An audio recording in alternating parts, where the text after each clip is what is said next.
வணக்கம் நண்பர்களே. உலகின் எந்த ஒரு பகுதியும் இன்னொரு நாட்டின் இராணுவத்தினால் ஆக்கிரமிப்பது என்பது அது இந்திய இராணுவமாக இருந்தாலும் அது அனுமதிக்கப்படக்கூடாது. காரணம், பூர்வ குடிகள் வெளியேற்றப்படுவார்கள். அந்த வகையில் அகலேகா தீவு என்பது மொரிசியஸ் தீவினுடைய அந்த நாட்டினுடைய கட்டுப்பாட்டில் இருக்கிறது.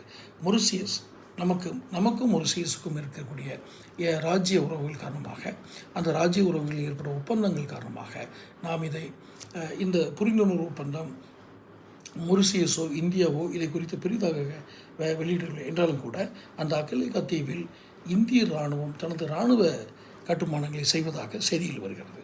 அது எதற்காக? நீர்மூழ்கி கப்பல்களை கண்டறிந்து தாக்குவது மற்றும் கடல்வெளி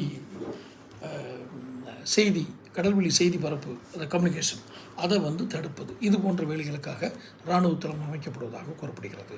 அப்படி செய்யப்பட்டால் அகலேகா தீவில் இருந்து அத்தனை பேரும் வெளியேற்றப்படுவார்கள். இது வேண்டுமா? தொடர்ந்து